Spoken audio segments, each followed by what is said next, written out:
On this week's episode, we're going to talk about replacing an annuity.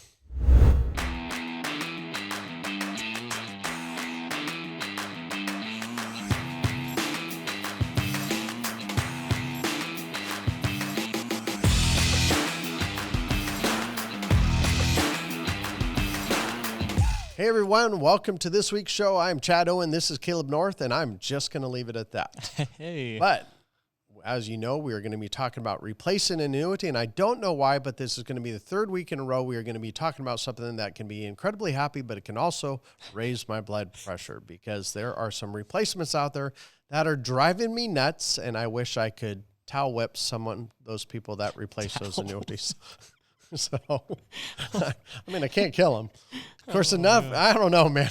I grew up in a family with 5 brothers and a sister, and my 5 brothers, we used to get in some towel whips that we could draw blood. That's I insane. can still draw blood. I remember this one guy, I snapped his arm right in here, and I ripped skin up, and he bled. That's and wild, man. That's actually pretty normal, especially if you get one of those hankies, the handkerchiefs. Oh, like a bandana yeah, type thing? and you put a wet little the end of knot, and then you hit it. Oh, dude, you can cause serious skin damage. I'm getting the goosebumps Yeah. thinking about this. On next week's episode, we're going to have Chad and Caleb hold his towel arm it. out, and I'm going to towel snap him and show you this can happen. We will have a disclaimer ahead of time, though.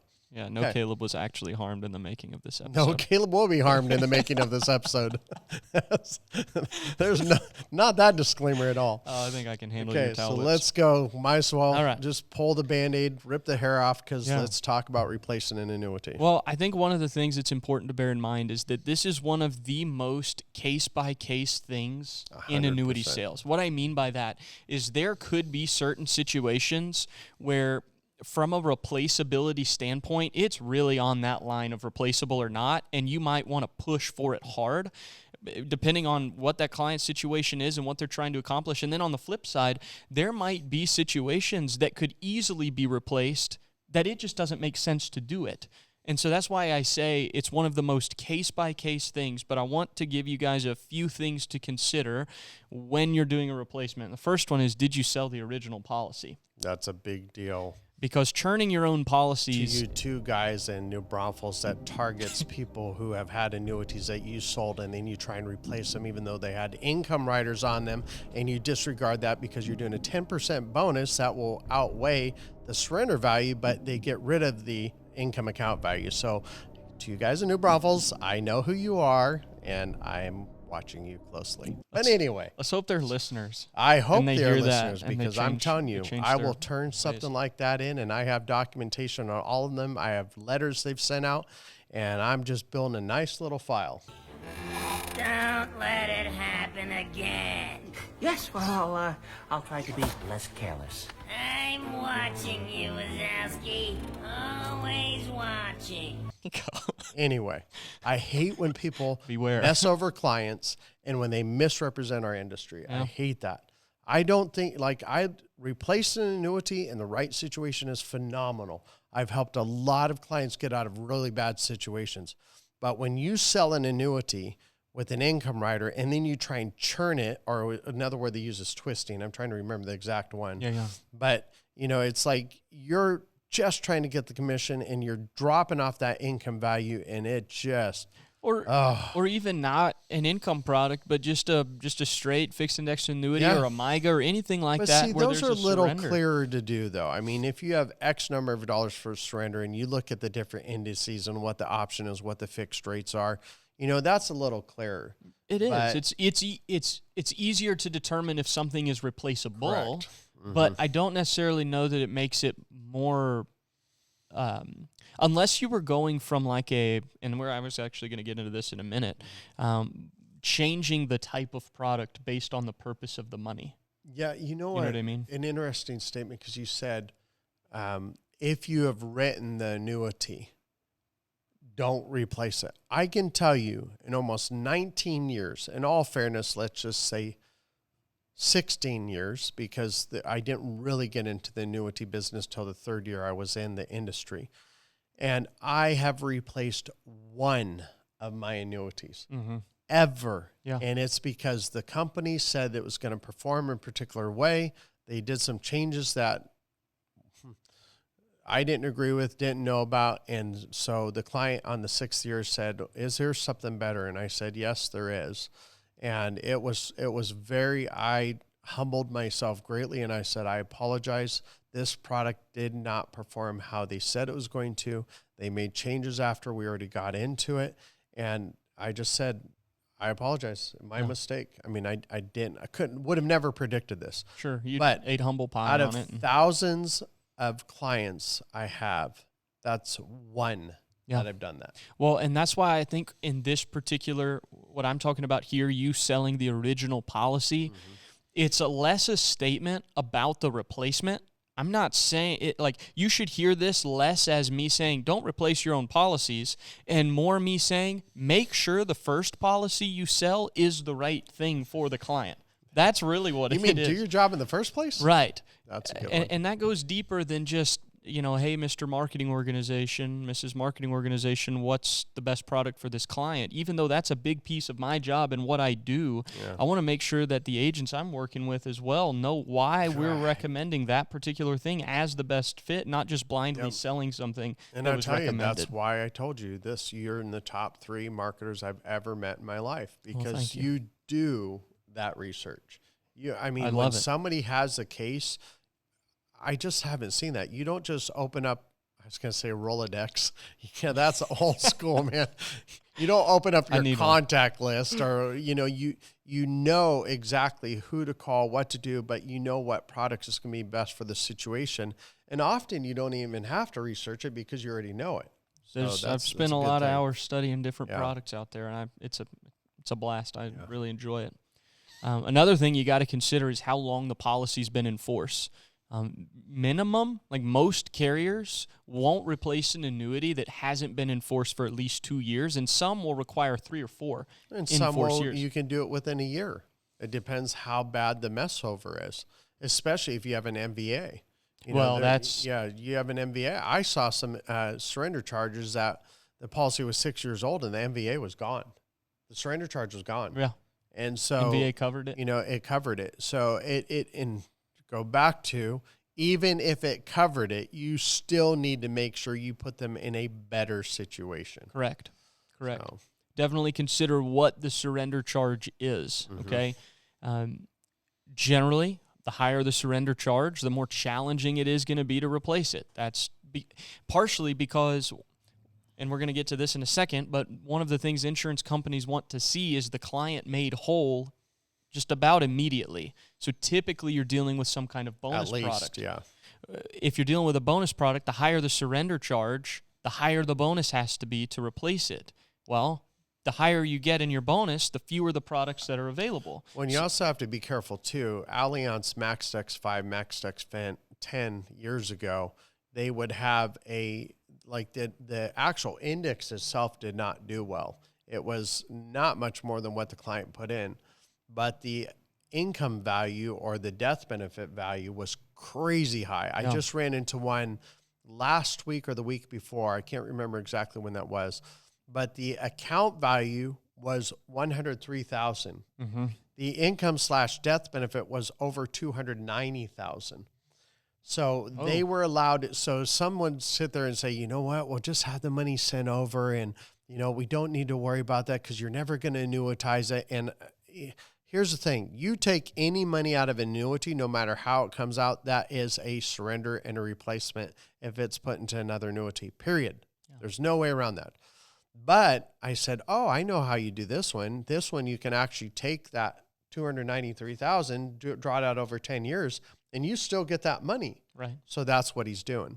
Make sure you look at all the different values there, not just the account value. That's exactly right. And that actually ties us into what is the purpose of the money? What I mean by that is, was the initial policy sold not in alignment with the client's needs and goals? And generally, if the initial product sold was not in alignment with the client's needs and goals, it's going to be a little bit easier to replace. If an agent sold them, a 10-year just straight fixed indexed annuity for accumulation, growth, protection, the standard thing there. And but Caleb, they actually need income. How do you know if that's what's best for them? Fact finding. Oh my gosh. I feel a little sarcastic. Yeah. I'm sorry, guys. I really am. But once again, we've had 3 weeks in a row where we keep talking about subjects that just are hot buttons for me because as you know, the reason why we created Retirement Realized Agents Academy and Retirement Realized Financials, because we wanted to be a place where, as you know, I'm in the field just like you, running appointments just like you. So I run into clients consistently that are being misrepresented even from their own nephew, Right. and or their own brother or their own best friend. I mean, I just talked to a guy today where their best friend put them in a product that's not horrible, but it's definitely not in the top 5.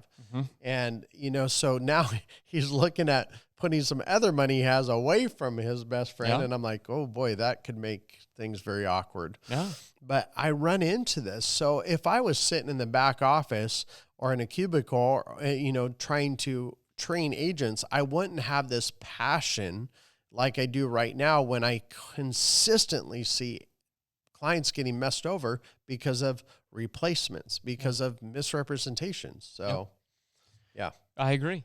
So if you're changing the purpose of the money, or the purpose of the money maybe isn't changing, but the product needs to change to address the purpose of the money, you're going to have a little bit easier time there. The challenge typically with that is that it's easier to go from just a straight fixed indexed annuity, no income benefits except for annuitization, right? To an income product. For sure. The challenge with that is that typically income products don't have high account value bonuses on them. Most of the time, they're going to be crediting some kind of bonus or roll-up rate or something to the benefit base. So it can be harder to make that account value whole out of the gate. But if you try and go from an income annuity to just a straight indexed annuity with no rider, that's challenging too, because now you have a whole income benefit that is being revoked and you're adding time to surrender. So it And that's can what be you have to challenging. make sure too, that in most insurance companies require you to have a comparison suitability form side by side with the annuity they have and the annuity you're replacing it with.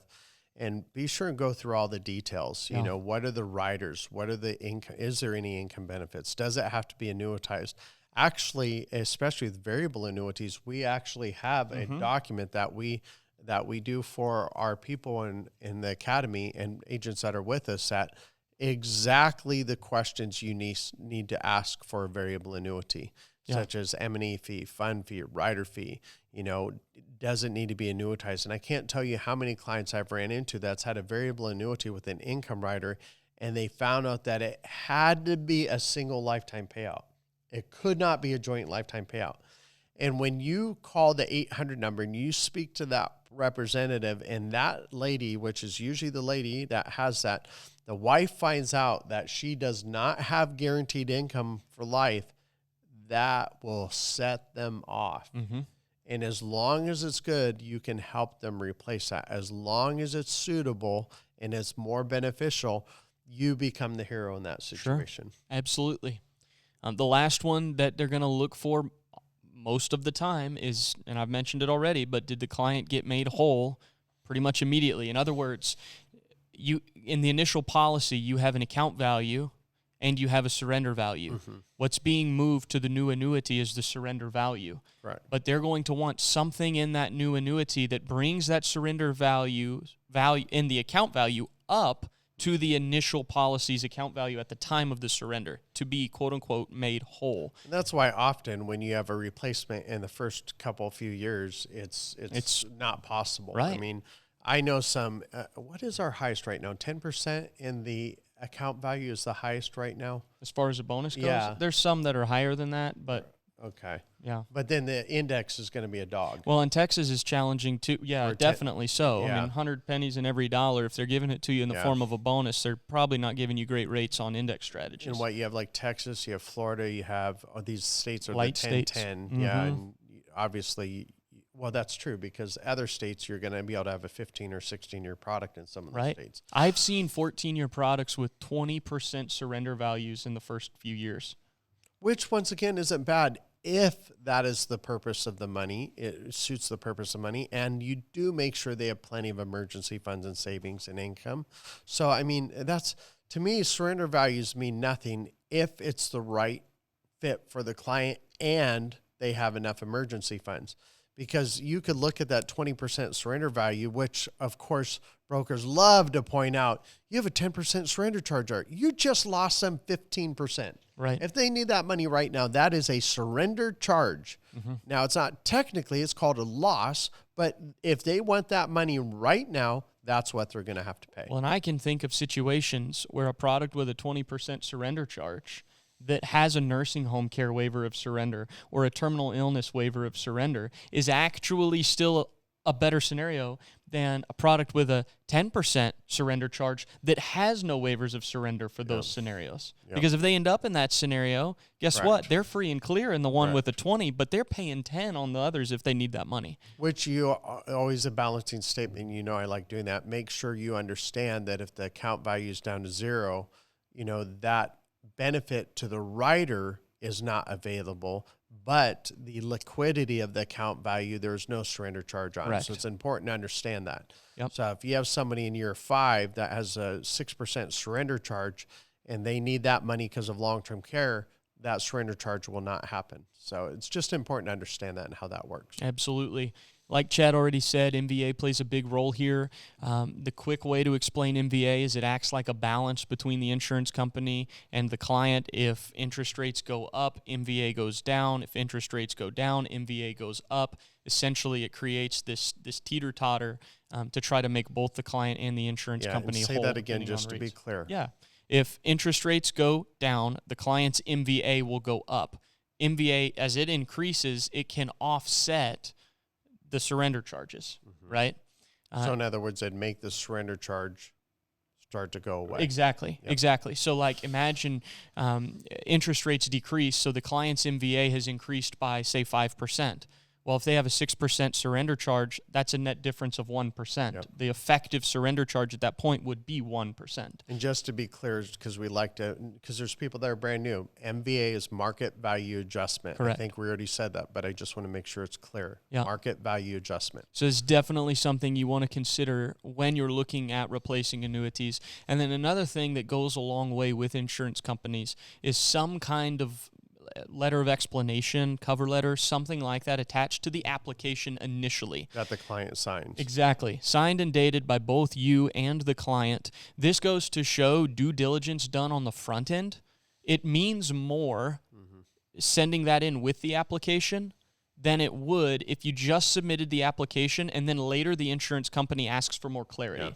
You doing the due diligence on the front end and expressing that and how that the new product better suits the client, that goes further than trying to do it retroactively. I can't recall the last time I ever had a suitability rejected. Yeah.